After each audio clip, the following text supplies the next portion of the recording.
Welcome to the news at 7 p.m. I am Sophia John with the news presentation. Thanks for joining us. First, the headlines. Taraba State Government commences leadership training for key government officials. President Bola Tinubu has called on Nigerians to preserve the unity of the country despite their differences.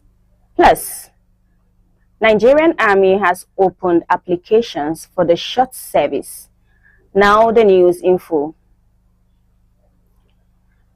The Taraba State Government has commenced a one-week intensive leadership and peace support operations training for key government officials at the Martin Luther Agwe International Leadership and Peacekeeping Center, Jaji, Kaduna State. The training, sponsored by the Taraba State Governor, Dr. Agbuke First, is aimed at strengthening the leadership capacity of participants, deepening their understanding of peace and security dynamics, and equipping them with practical skills for effective governance and conflict management.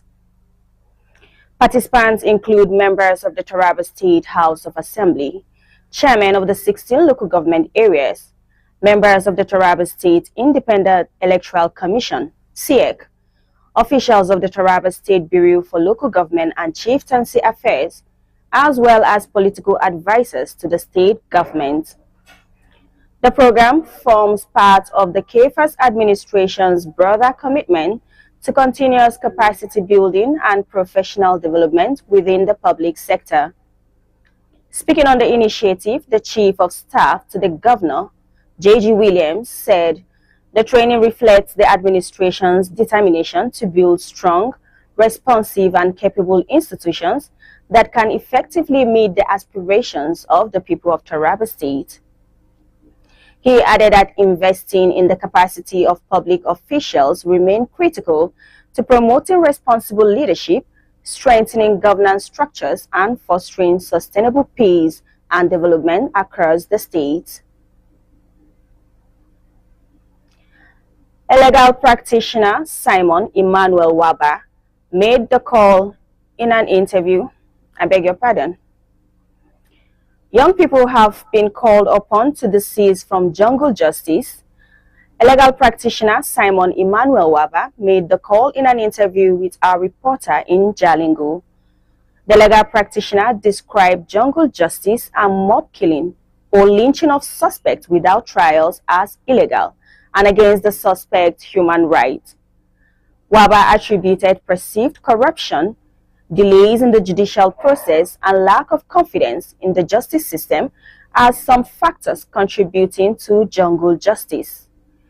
He urged young people to exercise self-control and allow law enforcement agencies and the court to handle allegations against suspected offenders instead of taking the law into their hands.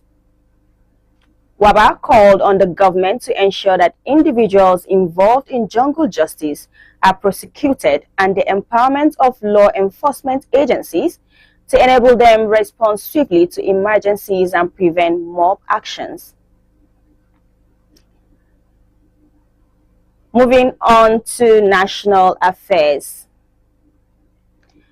President Bola Tinubu has called on Nigerians to preserve the unity of the country despite their differences, saying dialogue remains essential to sustaining Nigeria as a united nation. Tinubu, represented by the Deputy President of the Senate, Barau Jibrin, stated this at the International Conference on Security and National Unity, organized by Jama'atu Izalatil Bil Ad wa Ikamatu Sunnah in collaboration with the Muslim World League. The president said the government was committed to addressing Nigeria's security challenges and promoting peace globally through collaboration with other nations. Tinubu said the conference was timely, given the multiple security challenges confronting the world, adding that its deliberations will contribute to efforts to achieve sustainable regional, continental, and global peace. He also commended the Muslim World League for partnering Djibouti and choosing Nigeria as the first country to host the conference. The national chairman, All Progressive Congress, Professor Nentawe Yilwada, in his remarks, warned political leaders against exploiting religion and ethnicity for political advantage, saying such actions could deepen divisions and leave lasting damage on the country. The federal government has said it is expanding its Safe Schools intervention beyond school premises to vulnerable host communities, borderland and riverine areas as part of efforts to strengthen security and resilience around learning centers across the country.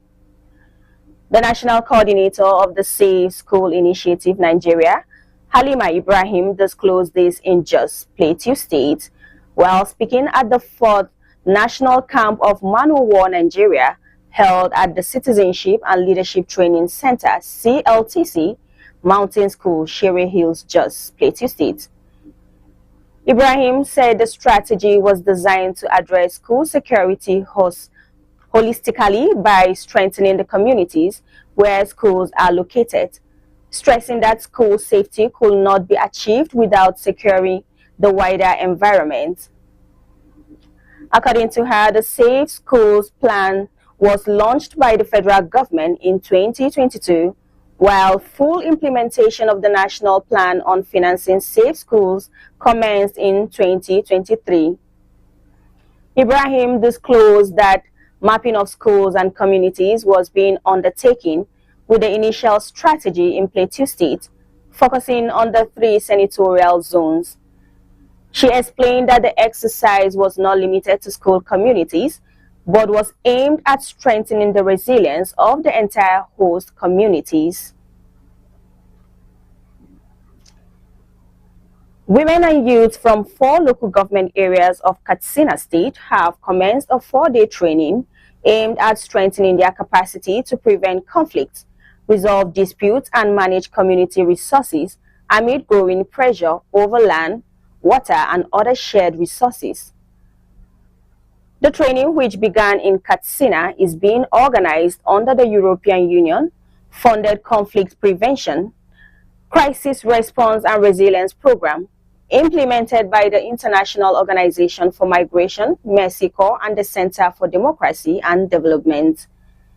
The intervention brings together farmers and herders, women and youth representatives, including persons with disabilities from Safana, Faskari, Sabwa, and Dandume local government areas, as well as representatives of the Katsina State Ministries of Youth and Sports Development and Women Affairs.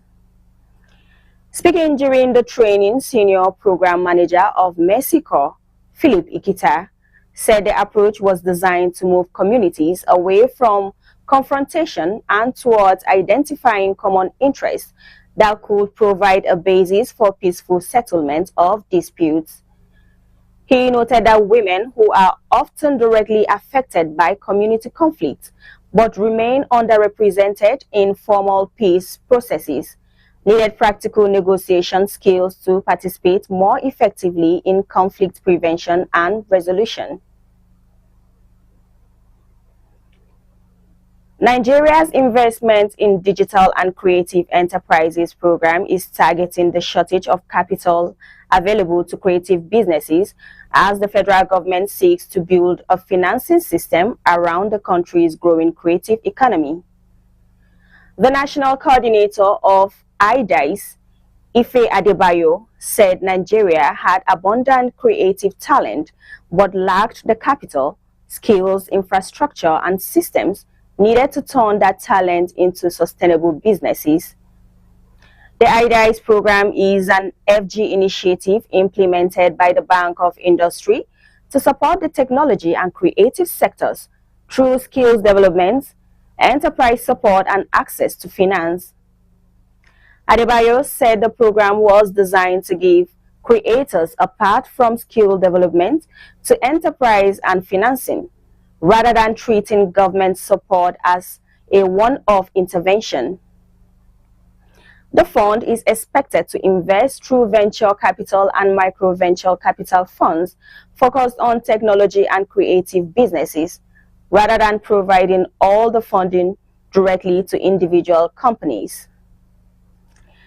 We will now go on a break, and when we return, the news will continue. Please stay with us. Mission system hacking robot.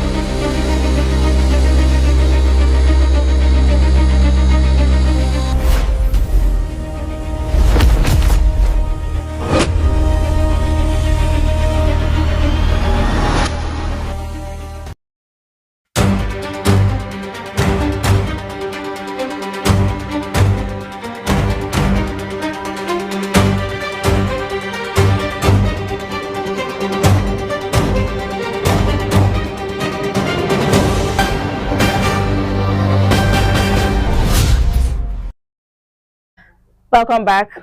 The news now continues. And now on to security matters.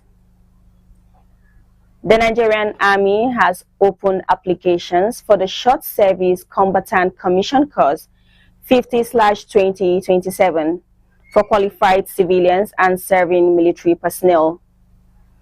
The Army announced this in a recruitment notice inviting eligible Nigerians to apply for commission as Short Service Combatant Commission officers. According to the notice, successful candidates will serve in the combat arms, including the Infantry and Armor Corps, as well as combat support arms comprising artillery, engineers, signals, and intelligence corps. The application opened August 14, 2026, and will close on Saturday, October 17, 2026. The Nigeria Police Force has announced the 6th edition of the conference and retreat for senior police officers to craft a comprehensive security blueprint ahead of the upcoming 2027 elections. Disclosing this in an official statement, the Force Public Relations Officer, CSP Annie Iniedu, revealed that the conference, slated to take place in September in Owerri, Imo State. According to the Force spokesperson, the retreat will serve as a strategic platform for senior command officers, security experts, and key stakeholders to evaluate emerging security threats and formulate actionable operational strategies for safe, peaceful, and credible elections. Iniedu added that the conference will also facilitate the development of actionable strategies for the protection of voters, electoral personnel, candidates, electoral materials, and the general public during the 2027 general elections. Reaffirming the leadership's dedication to institutional reform and operational readiness, Iniedu noted that the police force remains committed to professionalizing its personnel to guarantee a peaceful, safe, and secure atmosphere for the country's next major election. And now we move to entertainment news. Afrobeat star David Adeleke, popularly known as Davido, has said United States President Donald Trump is also his president. Davido stated this in a series of exchanges with users on X following criticism over his recent appeal to Trump concerning the forthcoming Osun State governorship election. The singer had earlier appealed to the U.S. president and the international community to pay attention to the August 15 election, citing concerns over possible violence, intimidation, and disruption of the electoral process. His appeal attracted reactions on social media, with some ex-users criticizing the singer, while others supported him. Popular brand influencer and actress Oluwabukumi Adega Ilori, popularly known as Kiki, warned against the growing culture of destructive online criticism driven by the pursuit of clout and money, saying it was damaging Nigeria's creative industry. Speaking at the QEDNG Creative Powerhouse Summit in Lagos, Kiki said social media had become a major challenge for creatives who, unlike professionals in other fields, were constantly subjected to public scrutiny and criticism. While acknowledging the significance of criticism, Kiki warned that this must be done constructively. She, however, expressed concern over the growing number of content creators who deliberately disparage creative projects to generate engagement and earn money from social media platforms.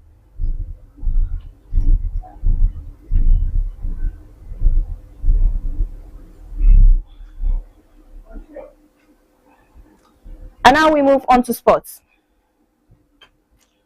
The Nigeria Football Federation has apologized to President Bola Tinubu and Nigerians following the Super Falcons' failure to secure direct qualification for the 2027 FIFA Women's World Cup. NFF President Ibrahim Gusau tendered the apology on behalf of the Federation, the Super Falcons, and the entire Nigerian football family in a statement. Gusau said the Federation recognized the disappointment caused to millions of Nigerians who passionately supported the team throughout the ongoing Women's Africa Cup of Nations in Morocco. He acknowledged the federal government's support for the Super Falcons, particularly the recognition and rewards given to the team following their previous WAFCON triumph. Katsina United Football Club have announced the death of their player, Ozo Chinedu, who died during a pre-season friendly match on Tuesday. The player was involved in the club's friendly match against Niger Tornadoes FC at the Muhammadu Diko Stadium, Katsina. Ozo signed for Katsina United FC after joining from another northern-based outfit, Kano Pillars FC. His death was disclosed in a statement titled "Sad News. Katsina United player Ozo Chinedu dies during pre-season friendly" by the club's media directorate via its Facebook page. During the match, Ozo was rushed to a specialist hospital after a medical emergency. And to end the news, here are some recap of our major stories. Taraba State Government commences leadership training for key government officials. President Bola Tinubu has called on Nigerians to preserve the unity of the country despite their differences. And Nigerian Army has opened applications for the short service. Thanks for staying with us. Please stay tuned for the translated version in Hausa. From me is good night.